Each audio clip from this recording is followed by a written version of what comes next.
ಸಕಲ ಯದುಬಲ ಸಹಿತ ಭಕ್ತ ಪ್ರಕರ ಪಾಲಕನು ಒಲವಿನಲಿ ಕಾಮ್ಯಕ ಮಗಾಕಾನನಗೆ ವಿಜಯಂಗೈದನ ಸುರಾರೇ.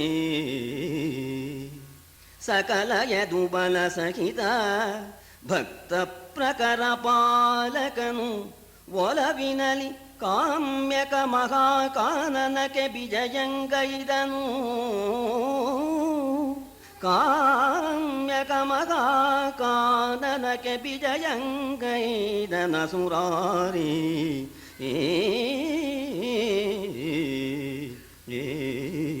ಭಕ್ತರ ಪಾಂಡವರ ವನವಾಸದ ವಿಚಾರವನ್ನು ಕೇಳಿ ಪರಮಾತ್ಮ ಯಾದವರ ಬಲದೊಡನೆ ಕಾಮ್ಯಕವನಕ್ಕೆ ಬಂದ್ಬಿಟ್ಟು ಪಾಂಡವರಿಗೆ ಸಮಾಧಾನ ಮಾಡಿ ಪುನಃ ದ್ವಾರಕಾಪಟ್ಟಣಕ್ಕೆ ಪ್ರಯಾಣ ಮಾಡ್ತಾನೆ. ಪರಮಾತ್ಮ ಬಂದಾಗ ದ್ರೌಪದಿ ದುಃಖ ಪಡ್ತಾ, ಪರಮಾತ್ಮ ನನ್ನ ಪಾಲಿಗೆ ಯಾರೂ ಇರಲಿಲ್ಲ, ತಂದೆ ಇರಲಿಲ್ಲ, ತಾಯಿ ಇರಲಿಲ್ಲ, ಬಂಧುಗಳಿಲ್ಲ, ಅಣ್ಣ ಇಲ್ಲ, ಯಾರೂ ಇಲ್ಲ. ವಶಿಷ್ಠರು ಹೇಳಿದಂತೆಯೇ ನಿನ್ನನ್ನು ಸ್ತೋತ್ರ ಮಾಡಿದ್ರಿಂದ ನೀನು ಅಕ್ಷಯ ವಸ್ತುವನ್ನು ಕರುಣಿಸಿ ನನ್ನ ಮಾನವನ್ನು ಕಾಪಾಡದೆ ನೀನು ಪರಮಾತ್ಮ ಅಂತ ಹೇಳಿ ನಾನಾ ವಿಧವಾಗಿ ತನ್ನ ಕಷ್ಟಗಳನ್ನೆಲ್ಲ ಹೇಳಿಕೊಂಡು ಕಣ್ಣೀರು ಸುರಿಸ್ತಾ ಇದ್ದಾಳೆ. ಅವಳ ದುಃಖವನ್ನು ನೋಡಿ ಸಮಸ್ತರು ಕಣ್ಣೀರು ಹಾಕಿದರು. ಆನೆ, ಕುದುರೆ ಮುಂತಾದ್ದು ಕಾಡಿನಲ್ಲಿರ್ತಕ್ಕಂಥ ಪಶು ಪಕ್ಷಿಗಳೆಲ್ಲವೂ ಕೂಡ ದುಃಖ ಪಡ್ತಾ ಇದೆ. ಆಗ ಆ ಪರಮಾತ್ಮ ದ್ರೌಪದಿಗೆ ಸಮಾಧಾನ ಮಾಡ್ತಾ ಇದ್ದಾನೆ. ಮುಡಿಯ ಸಂವರಿಸಬಲೆ ಸೀರೆಯನುರು ನವಾಂಬರವಿದೆ ವಿರೋಧವ ಬಿಡು ಸುಯೋಧನ ರಾಜ ಸಂತತಿಯುರಿದುರಿನ್ನೇನು ಕೆಡಿಸಿಕೊಂಡರು ನಾಯಿಗಳು ಇಂದದ ನುಡಿದು ಫಲವೇನು ಅಗಡ ಕೈಕೊಂಡಡವಿಯನುಭವ ಸವೆಯೇ ಸೈರಿಪುದೆಂದನ ಸುರಾರಿ. ದ್ರೌಪದಿ ದುಃಖ ಪಡಬೇಡ, ಹೊಸದಾದ ಸೀರೆಯನ್ನು ತಂದಿದ್ದೇನೆ, ಅದನ್ನ ನೀನು ಉಟ್ಕೋ ಮತ್ತು ನಿನ್ನ ಮುಡಿಯನ್ನ ಬಾಚಿಕೊಂಡು ಜಡೆಯನ್ನು ಕಟ್ಕೋ. ಆ ಕೌರವರು ಹಾಳಾಗಿ ಹೋದರು, ನಿನ್ನಂಥ ಪತಿವ್ರತಿಗೆ ಅವಮಾನ ಮಾಡೋದಕ್ಕೆ ಬಂದಿರತಕ್ಕಂಥ ಆ ಕೌರವರೆಲ್ಲ ಅವರ ಸಂತತಿಯೇ ಸುಟ್ಟೋಯ್ತು ಅಂತ ಹೇಳಿ ನೀನು ಭಾವಿಸು. ಅವರ ಮೇಲೆ ಶತ್ರುತ್ವವನ್ನು ನೀನು ತಾಳ್ಕೋಬೇಡ.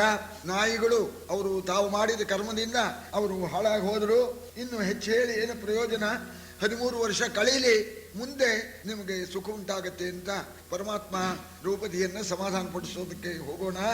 ಆಗ ಪರಮಾತ್ಮನ ಆ ಮಹಿಮೆಯನ್ನ ಸಂಪೂರ್ಣವಾಗಿ ತಿಳ್ಕೊಂಡಂತ ಆ ದ್ರೌಪದಿ ಹೇಳ್ತಾ ಇದ್ದಾಳೆ, ಮುಡಿಯನ್ನ ಕಟ್ಟು ಅಂತ ಹೇಳ್ತಾ ಇದೆಯಲ್ಲ ಪರಮಾತ್ಮ. ತುರುಬ ಕಟ್ಟುವ ಕದನ ನಿಮ್ಮಡಿಯರಿಯದೆಂಬೆನೇ ದೇವಾ,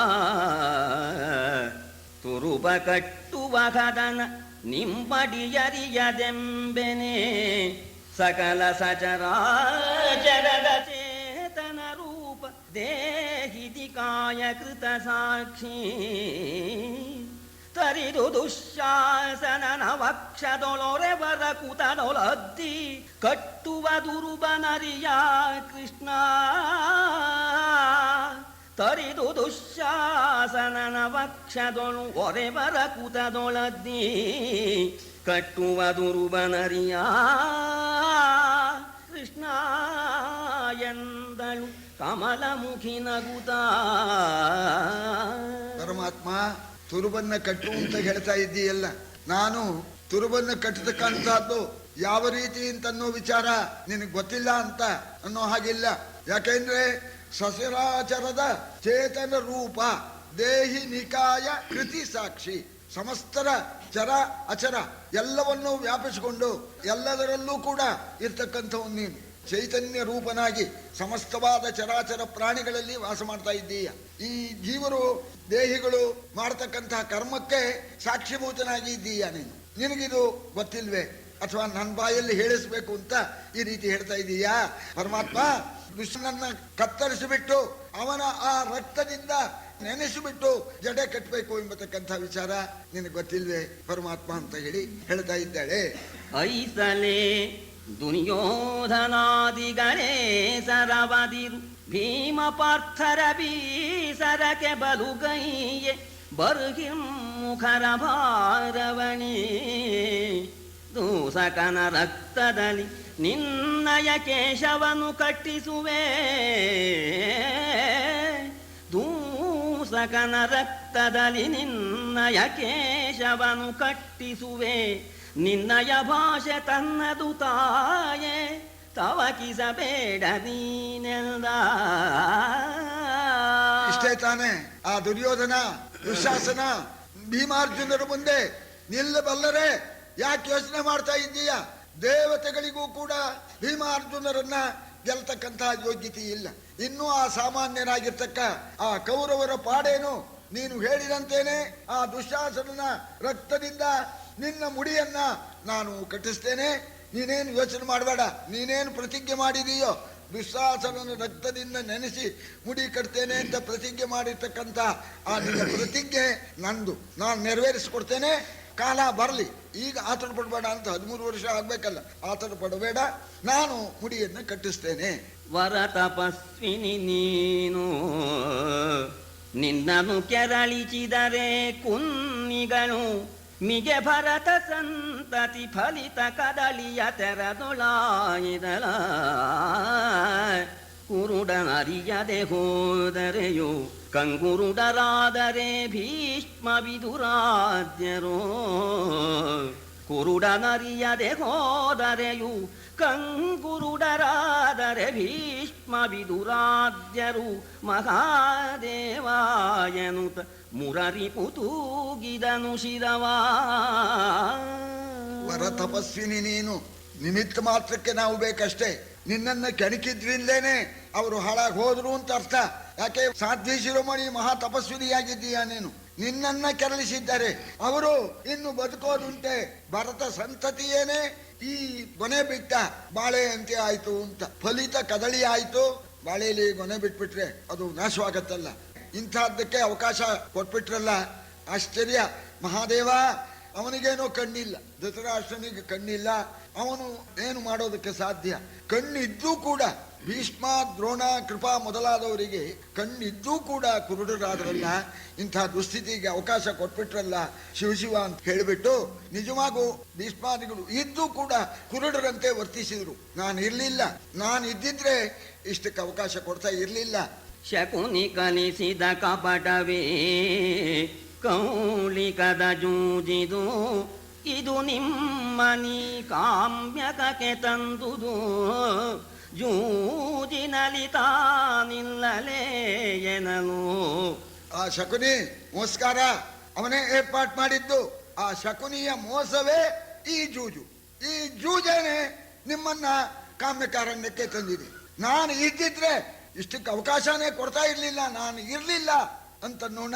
ಅದಕ್ಕೆ ದ್ರೌಪದಿ ಹೇಳ್ತಾ ಇದ್ದಾಳೆ, ಸಕಲ ಜೀವರ ಕನ್ನ ಸಾಕ್ಷಿ ಪ್ರಕರ ಚೈತನ್ಯ ಸ್ವರೂಪಾತ್ಮಕನು ನೀಲಲ್ಲಿಲ್ಲ. ಸಕಲ ಜೀವರ ಕರ್ಮ ಸಾಕ್ಷಿ ಪ್ರಕರ ಚೈತನ್ಯ ಸ್ವರೂಪಾತ್ಮಕನು ನೀನಲ್ಲಿಲ್ಲ ಹುಸಿಯಲ್ಲ ಎಂದಳಿಂದು ಮುಖೇ. ಸಮಸ್ತ ಜೀವರ ಕರ್ಮಕ್ಕೆ ಸಾಕ್ಷಿಭೂತನಾಗಿರ್ತಕ್ಕವನು ಸರ್ವವ್ಯಾಪಕ. ನೀನು ಅಲ್ಲಿರ್ಲಿಲ್ಲ. ಹೇಳೋ ಸರಿ, ನೀನು ಅಲ್ಲಿರ್ಲಿಲ್ಲ. ನೀ ಇದ್ದಿದ್ರೆ ಇದಕ್ಕೆ ಅವಕಾಶ ಆಗ್ತಾ ಇರ್ಲಿಲ್ಲ. ಪರಮಾತ್ಮ ಇದ್ರೆ ಇಂಥ ಅನ್ಯಾಯಕ್ಕೆ ಅವಕಾಶ ಆಗತ್ತೆ ಅಂತ ಆ ಅಭಿಪ್ರಾಯದಲ್ಲಿ ಹೇಳ್ತಾ ಇದ್ದಾಳೆ. ಎಲ್ಲರ ಕರ್ಮಕ್ಕೂ ಸಾಕ್ಷಿಭೂತನಾಗಿ ಸರ್ವಗತನಾಗಿರ್ತಕ್ಕಂಥ ನೀನು ಆ ಜೂಜಿನಲ್ಲಿ ಅಲ್ಲಿ ಇರ್ಲಿಲ್ಲ. ನೀನು ಅಲ್ಲಿ ಇದ್ದಿದ್ರೆ ಪರಮಾತ್ಮ ಇದ್ರೆ ಅವಕಾಶ ಆಗ್ತಿತ್ತೆ. ನೀನು ಹೇಳ್ತಕ್ಕಂಥ ಮಾತು ಸುಳ್ಳಲ್ಲ. ದೇವಿತಾದಿದ ನರಿದೊಡೆ ಆ ವಸುದೇವನಾಣೆ ದೇವಿ ತಾದಿದ ನರಿದೊಡೆ ಆ ವಸುದೇವನಾಣೆ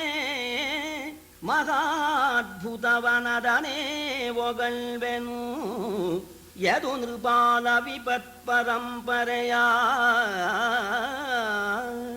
ನೀವು ಮಾಡಿದ ಯಜ್ಞ ಮುಖದ ಬಳಾವಳಿಯೊಳಾವಿರಲು ಮುತ್ತಿತು ದೇವರಿಪು ಬಲನಿಕರವು ಅಸ್ಮದ್ವಾರಕಾಪುರಿಯ ದೇವಿ, ನಿಜವಾಗೂ ಕೂಡ ನನಗಿದು ಒಂದು ಗೊತ್ತಿಲ್ಲ. ವಸುದೇವನ ಆಣೆಯಾಗಿಯೂ ಗೊತ್ತಿಲ್ಲ. ಗೊತ್ತಿದ್ರೆ ಖಂಡಿತ ಇಷ್ಟಕ್ಕೆ ಅವಕಾಶ ಆಗ್ತಾ ಇರಲಿಲ್ಲ.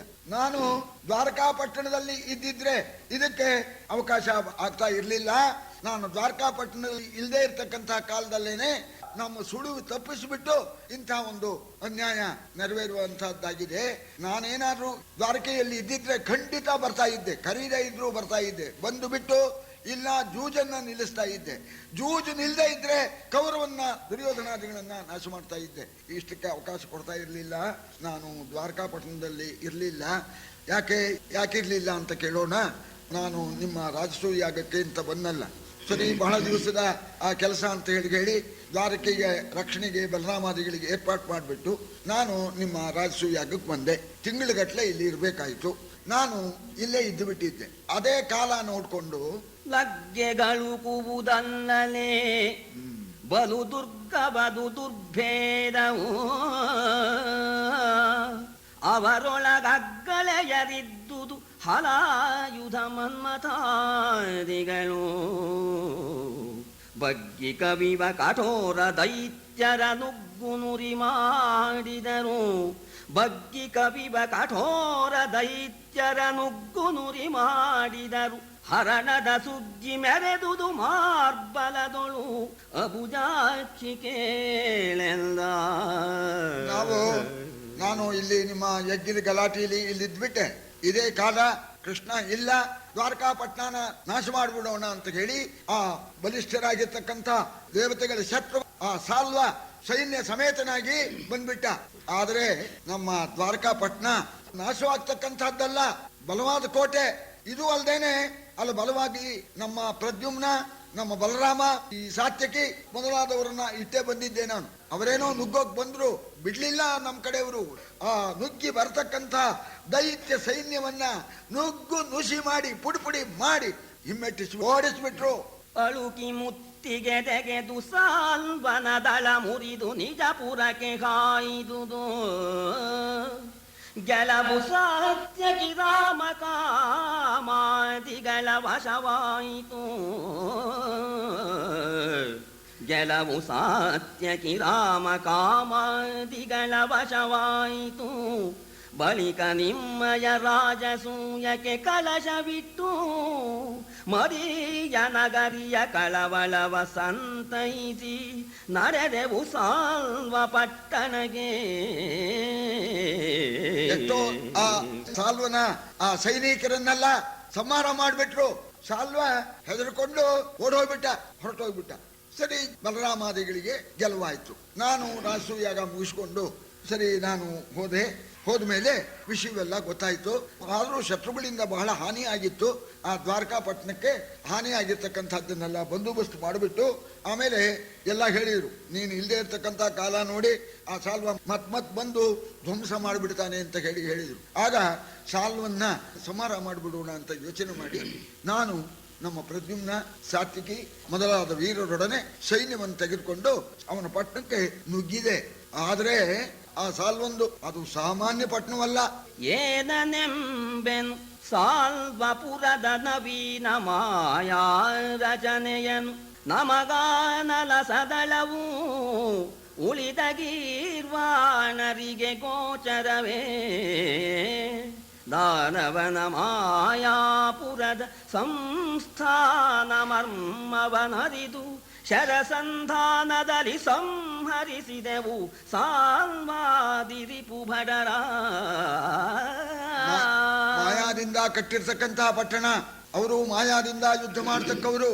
ನನಗೆ ಅಸಾಧ್ಯವಾಗಿಬಿಡ್ತು. ಇನ್ನು ಆ ಪಟ್ಟಣಕ್ಕೆ ಮುತ್ತಿಗೆ ಹಾಕೋದಕ್ಕೆ ದೇವತೆಗಳಿಂದ ಸಾಧ್ಯ ಇದೆಯೇ? ಸೋಲಾಗತ್ತೋ ಅನ್ನೋವರಿಗೆ ಬಂದ್ಬಿಟ್ಟಿತ್ತು. ಆಮೇಲೆ ಕಷ್ಟದಿಂದ ಆ ಮಾಯಾಪುರದ ಮರ್ಮ ಏನಿದೆ, ಯಾವ ರೀತಿ ಹೋದರೆ ಆ ಪಟ್ಟಣ ನಾಶವಾಗತ್ತೆ. ಅವನು ಒಂದು ವಿಮಾನ ಇಟ್ಕೊಂಡಿದ್ದ. ಆ ವಿಮಾನದ ಮೇಲೆ ಕೂತ್ಕೊಂಡ್ಬಿಟ್ರೆ ಅವನನ್ನ ಗೆಲ್ಲೋಕ್ ಸಾಧ್ಯ ಆಗ್ತಾ ಇರ್ಲಿಲ್ಲ. ಆ ವಿಮಾನ ಮಾಯಾ ವಿಮಾನ ಹೋಗ್ಬೇಕು, ಸಾಲ್ವ ಸಾಯ್ಬೇಕು. ಆ ವಿಮಾನನ ನಾಶ ಮಾಡೋದಕ್ಕೆ ಅವಕಾಶ ಕೊಡ್ತಾ ಇರ್ಲಿಲ್ಲ. ಆ ವಿಮಾನಕ್ಕೂ ಸಾಲ್ವನಿಗೂ ಅನ್ಯೋನ್ಯ ಬಲ ಇತ್ತು. ಆವಾಗ ಅದರ ಮರ್ಮವನ್ನು ತಿಳ್ಕೊಂಡ್ಬಿಟ್ಟು ಮೊದಲು ವಿಮಾನನ ಉಡಾಯಿಸಿದೆ. ಆಮೇಲೆ ಆ ಸಾಲ್ವನನ್ನು ಕೂಡ ಸಂಹಾರ ಮಾಡಿ ವಾಪಸ್ಸು ನಮ್ಮ ದ್ವಾರಕಾಪಟ್ಟಣಕ್ಕೆ ಬಂದೆ.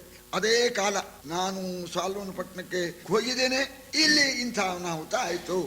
ಅತ್ತಲ ಕೋಲಾಹಲದಲ್ಲಿರಲು ಇತ್ತಲಾದುದು ಜೂಜು. ನಿಮ್ಮ ವಿಪತ್ತು ಕಂಡುದು ತೆರಕ ತಪ್ಪಿಸಿ ನಮ್ಮ ಸುಳಿವುಗಳ ಇತ್ತಲಾವಿರೆ ಮೇನು ದೋರಕಿಯತ್ತಲಿರೆ ನೀವಡವಿ ಒಕ್ಕರೆ ಹೆತ್ತಲೋ ದೇವಕಿ ಮಗನನು ಹೆತ್ತಲೋ ದೇವಕಿ ಮಗನನು ಎಂದನು ಮುರಧ್ವಂಸಿ. ಆ ಕೋಲಾಹಲ, ಗಲಾಟೆಯೋ ಗಲಾಟೆ, ಯುದ್ಧದ ಗಲಾಟೆ, ಹೊರಗಿನ ಸಮಾಚಾರವೇ ಗೊತ್ತಿಲ್ಲ. ಅಲ್ಲಿ ನಾವು ಇರೋ ಕಾಲಕ್ಕೆ ನಮ್ಮ ಸುಳುವನ್ನು ತಪ್ಪಿಸ್ಬಿಟ್ಟು ನಿಮಗೆ ಇಂಥ ದುಸ್ಥಿತಿ ಆ ದೈವ ಒದಗಿಸ್ಬಿಡುದು. ಸರಿ, ನೀವು ಸೋತು ನೀವು ಕಾಡುಪಾಲಾದ್ರಿ. ಅದೇ ಕಾಲದಲ್ಲಿ ನಾನೇನಾರು ಇದ್ದಿದ್ರೆ, ದ್ವಾರಕೆಯಲ್ಲಿ ಇದ್ದಿದ್ರು ಕೂಡ ನಾನು ಅವಕಾಶ ಕೊಡ್ತಾ ಇರಲಿಲ್ಲ. ಇದೇ ದೈವದ ಆಟ. ನಿಜವಾಗೂ ನಾನು ದ್ವಾರಕೆಯಲ್ಲಿ ಇದ್ದು ನಿಮಗೆ ಇಂಥ ದುಸ್ಥಿತಿ ಬಂದಿದ್ರೆ ನಾ ದೇವಕಿ ಮಗನೇ ಅಲ್ಲ, ನಾನಲ್ಲಿ ಇರಲಿಲ್ಲ ಅಂತ ಪರಮಾತ್ಮ ಹೇಳೋಣ. ಆಗ ದ್ರೌಪದಿ ಪರಮಾತ್ಮನ ಆ ಸಂಪೂರ್ಣವಾದ ಮಹಿಮೆಯನ್ನು ಬಲ್ಲೋಳು. ಒಂದು ಮಾತು ಹೇಳ್ತಾ ಇದ್ದಾಳೆ, ಭಗವಂತ ನೀ ಎಲ್ಲರೂ ಇರಪ್ಪ, ಎಲ್ಲರೂ ಇರು. ದ್ವಾರಕಾ ತತ್ಪುರದಲ್ಲಿರು ಅತಿ ದೂರದಲ್ಲಿರುಮೇನು. ದ್ವಾರಕಾ ತತ್ಪುರದಲ್ಲಿರು ಅತಿ ದೂರದಲ್ಲಿರುಮೇನು. ನಮ್ಮಯ ಸಾರೆ ನಿಮ್ಮಡಿಗಿರಲಿ ನಿಮ್ಮಿ ಪಾಂಡು ನಂದನರ ಭಾರ ನಿಮ್ಮದು. ನಿಮ್ಮಿ ಪಾಂಡು ನಂದನರ ಭಾರ ನಿಮ್ಮದು. ಭಕ್ತ ಜನರಾಧಾರ ನೆಮ್ಮಿದನನಾದು. ಭಕ್ತ ಜನರಾಧಾರ ನಿಮ್ಮದು. ಭಕ್ತ ಜನದಾಧಾರ ನಿಮ್ಮದು. ಅನಾಥರಾವು ಅತಿ ಕಾರಣಿಕ ನೀನೆಂದು ಬಿದ್ದಲು ಮತ್ತೆ ಚರಣದಲ್ಲಿ. ದ್ವಾರಕೆಯಲ್ಲಿರು, ಪ್ರಿಂಟಿನ ದೋಷ ಹೇಗಾಗಿದೆ ಅಂದ್ರೆ ಹೀಗೆ ಬರ್ಬೇಕಿದು. ದ್ವಾರಕೆಯಲ್ಲಿರು, ಮತ್ಪುರದಲ್ಲಿ ಇರು, ದೂರದಲ್ಲಿ ಇರು. ಕೃಷ್ಣ ನೀ ದ್ವಾರಕೆಯಲ್ಲಾರು ಇರು, ನಮ್ಮ ಇಂದ್ರಪ್ರಸ್ಥ ಪಟ್ಟಣದಲ್ಲಿ ಬೇಕಾದ್ರೂ ಇರು, ಇಲ್ಲ ದೂರದಲ್ಲಿ ಬೇಕಾದ್ರೂ ಇರು, ಅತಿ ದೂರದಲ್ಲಿ ಬೇಕಾದ್ರೂ ಇರು. ನನ್ನ ಪ್ರಾರ್ಥನೆ ಇಷ್ಟೇನೆ, ನಿನ್ನ ಪಾದ ಕಮಲವನ್ನು ಮಾತ್ರ ನಿನ್ನ ಭಕ್ತರಾದ ನಮ್ಮ ಹತ್ರ ಇರಲಿ, ಇಷ್ಟೇ ನನ್ನ ಪ್ರಾರ್ಥನೆ ಅಂತ ಹೇಳ್ತಾ ಇದ್ದಾರೆ. ಯಾಕೆ ಅಂತಂದ್ರೆ ನಮ್ಮ ಭಾರ ನಿಮಗೆ ವಹಿಸಿಬಿಟ್ಟಿದೆ. ನಮ್ಮನ್ನ ಕಾಪಾಡತಕ್ಕಂಥ ಭಾರ ನಿಮ್ಮದು. ಭಕ್ತ ಜನಕ್ಕೆ ನೀನು ಆಧಾರನಾಗಿದ್ದೀಯ. ನಿಮ್ಮನ್ನ ಪರಮಾತ್ಮ ನಾವು ಸರ್ವತಾ ನಂಬಿದ್ದೇವೆ, ಮಹಾ ಕಾರುಣಿಕ ನೀನು ಅಂತ ಹೇಳಿ ಮತ್ತೆ ಅವನ ಪರಮಾತ್ಮನ ಪಾದದ ಮೇಲೆ ಬಿದ್ದುಬಿಟ್ಟು ನೀನು ಎಲ್ಲರೂ ಇರಪ್ಪ, ನಿನ್ನ ಪಾದ ಕಮಲ ನಮ್ಮ ಪಾಂಡವರ ಹತ್ರ ಇರಲಿ ಇಷ್ಟ ಅಂದು ಆ ಪಾದದ ಮೇಲೆ ಬಿದ್ದು ಹೇಳ್ತಾ ಇದ್ದಾಳೆ, ಕೃಷ್ಣ ನಿನ್ನ ಮನಸ್ಸಿಗೆ ಬರಲಿಲ್ಲ ಅಂತ ಒಟ್ಟಿನ ಮೇಲೆ ಅರ್ಥ. ನಾನೇನಾರು ಇದ್ದಿದ್ರೆ, ನೀವು ಕಾಡಿಗೆ ಬಂದಿದ್ರೆ ಅವಾಗ ದೇವಕಿ ಮಗನೇ ಅಲ್ಲ ನಾನು ಅಂತ ಇವ್ನು ಕೃಷ್ಣ ಅನ್ನಲ್ಲ. ಇವಳು ಅದಕ್ಕೆ ಹೇಳ್ತಾ ಇದ್ದಾಳೆ, ನಾವು ಕಾಡಿಗೆ ಬರಬೇಕು ಅಂತ ನಿನ್ನ ಇಚ್ಛಾ ಇದೆ, ಅದಕ್ಕೇನೆ ನೀನು ಈ ನೆವ ಹೂಡ್ತಾ ಇದೀಯ. ಈಗ ಯಾಕೆಂದ್ರೆ ಒಂದು ದೃಷ್ಟಾಂತ ಅವಳು ಹೇಳ್ತಾ ಇದ್ದಾಳೆ. ಮಗನ ಕರೆದರೆ ಯಮನ ದೂತರ ತಗುಲುವಂದು ಸಮೀಪವರ್ತಿಯೇ. ಮಗನ ಕರೆದರೆ ಯಮನ ದೂತರ ತಗುಲುವಂದು ನೀ ಸಮೀಪವರ್ತಿಯೇ. ನಗಧರ ಶ್ರೀಕಾಂತ ಸಲಹೆನೆ ಮುನಿಕುಮಾರಕನ ಉಗುಳಿಸಿದೆಲ ಮೃತ್ಯುವಿನ ತಾಳಿಗೆಯುಳು. ಅಂದು ನೀ ಸಮೀಪವರ್ತಿಯೇ ಜಗದುದರ ನೀ ಜಾಣ ನಗೆಯೋ. ಜಗದುದರ ನೀ ಜಾಣ ನಗೆ ಎಂದಳು ಸರೋಜಮುಖಿ. ಮಗನ್ನ ಕರೆದ ಅಜಾಮಿಳ, ನಾರಾಯಣ ಅಂತಂದ, ನಿನ್ನನ್ನೇನು ಕರೀಲಿಲ್ಲ, ನೀ ಬಂದ್ಬಿಟ್ಟೆ. ನೀ ಆಗಾಗ ಹತ್ರದಲ್ಲೇ ಇದ್ಯಾ, ಅವನ ಮನೆ ಹತ್ರವೇ ಇದ್ದೇನು, ಯಾರ ಮುಂದೆ ಹೇಳ್ತಾ ಇದೀಯಾ ಕೃಷ್ಣ? ನಿನಗೆ ಇಚ್ಛೆ ಇರಲಿಲ್ಲ ನಾವು ಕಾಡಿಗೆ ಹೋಗ್ಬೇಕು ಅಂತ ನಿನ್ನ ಮನಸ್ಸಿನಲ್ಲಿ ಇತ್ತು ಅಂತ ನಾವು ಒಪ್ಕೊಳ್ತೀವಿ. ಅದ್ಬಿಟ್ಬಿಟ್ಟು ನಾನು ಹತ್ತಿರದಲ್ಲಿದ್ದು ಇಷ್ಟು ಅವಕಾಶ ಆಗ್ತಾ ಇರಲಿಲ್ಲ ಅಂತ ಹೇಳಬೇಡ. ನೀನು ಎಲ್ಲಿದ್ರು ನಿನ್ನ ಮನಸ್ಸಿಗೆ ಬಂದಿದ್ರೆ ಅಲ್ಲಿಂದಲೇ ನಿವಾರಣೆ ಮಾಡ್ತಾ ಇದ್ದೆ. ನಂಗೆ ಅಕ್ರೈ ವಸ್ತ್ರ ಕರುಣಿಸ್ಲಿಲ್ವೇ, ಹಾಗೆ ಮಾಡ್ತಾ ಇದ್ದೆ. ಹಾಗೇನೆ ಆ ಮೃತ್ಯುವಿನ ಗಂಟಲಿಗೆ ಹೋಗ್ಬಿಟ್ಟಿದ್ದಾನೆ ಯಾರು? ಮಾರ್ಕಂಡೇಯ. ಅವನು ಶ್ರೀಕಾಂತ ಸಲಹೋ ಏನೇ, ಶ್ರೀಕಾಂತ ಕಾಪಾಡಪ್ಪ ಅಂದ ಅವನು ಮಾರ್ಕಂಡೇಯ. ಅವಾಗ ನೀ ಅಲ್ಲೇ ಇದ್ಯಾ? ಆ ಮೃತ್ಯುವಿನ ಗಂಟಲಿನಿಂದ ಆ ಮಾರ್ಕಂಡೇಯನ್ನ ಹೇಳ್ಕೊಂಡೆಲ್ಲ, ಅವಾಗ ಹತ್ರ ಇದ್ಯಾ? ಒಳ್ಳೆ ಜಾಣ ನೀನು. ಇದು ಜಾಣತನದ ಮಾತು, ಇದನ್ನ ನಾನು ನಂಬೋಲ್ಲ. ನಿನ್ನ ಮನಸ್ಸಿಗೆ ನಾವು ಕಾಡಿಗೆ ಬರಬೇಕು ಅಂತ ಇತ್ತು, ಅದಕ್ಕೆ ಅವಾಗ ನಿವಾರಣೆ ಮಾಡಲಿಲ್ಲ ಅಂತ ಹಾಗೆ ಹೇಳು, ನಾವು ಒಪ್ಕೊಳ್ತೀವಿ. ಈ ನೆವ ಹೇಳಿದರೆ ಒಪ್ಕೊಳ್ಳೋಲ್ಲ ಅಂತ. ನೋಡಿ, ಆ ಪರಮಾತ್ಮನ ಹೃದಯವನ್ನ ಸಂಪೂರ್ಣವಾಗಿ ಬಲ್ಲ ದ್ರೌಪದಿ ಅನ್ನೋಣ ಒಪ್ಕೊಂಡೆ ತಂಗಿ ಅಂದ್ಬಿಟ್ಟ. ನಿನ್ನ ಮುಂದೆ ನಮ್ಮದು ಕಪಟ ಜಾಣತನ ನಡೆಯೋದಿಲ್ಲ, ಒಪ್ಕೊಂಡೆ ಅಂದ್ಬಿಟ್ಟ.